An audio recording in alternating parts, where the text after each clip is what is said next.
The world watched in shock as a massive explosion rocked Tehran, instantly escalating tensions across the Middle East.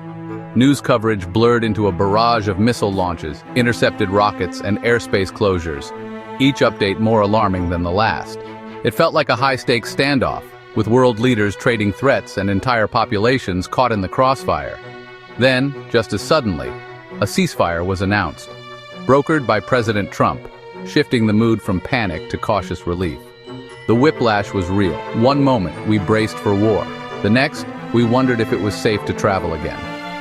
In modern geopolitics, the only constant is unpredictability. The world was reminded how quickly the narrative can flip from chaos to calm, and just as quickly everyone was left asking, what comes next? Imagine getting a push notification from a foreign government telling you to evacuate your home. That's what happened in Ramat Gan near Tel Aviv, as Iran issued warnings to civilians followed by Israel doing the same for Tehran's District 7. Suddenly, neighborhoods became bargaining chips in a psychological game, with ordinary people forced to make impossible decisions in minutes. Modern warfare isn't just on battlefields, it's on your phone, turning daily life into a nerve-wracking gamble.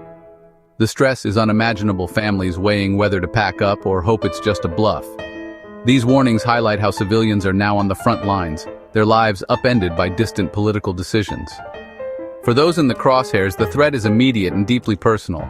It's a chilling reminder in today's conflicts, no one is truly a bystander. The conflict widened when Iran launched missiles at the U.S. Al Udeid Air Base in Qatar, dragging America directly into the fray. Qatar's defenses intercepted most missiles, but one got through, a stark warning that no system is foolproof. The attack forced Qatar, Kuwait, and Bahrain to close their airspace, grounding flights and disrupting global travel. Suddenly, a regional clash had worldwide consequences, with ripple effects felt far beyond the Middle East. U.S. officials scrambled to reassure the public while embassies warned of potential threats even in Europe. The message was clear: this conflict's reach is global and its fallout unpredictable. Even a single missile can send shockwaves through international security and commerce.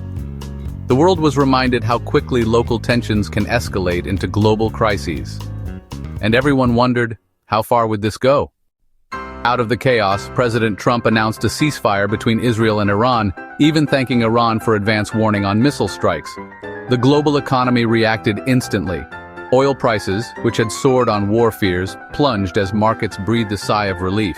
It was a vivid lesson in how geopolitics and finance are inseparable. A single announcement can shift billions. Leaders scrambled to claim victory while backing away from the brink, each side eager to de-escalate without losing face.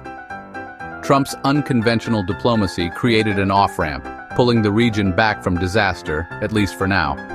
The ceasefire is fragile, but for millions in the region, any pause in violence is a lifeline.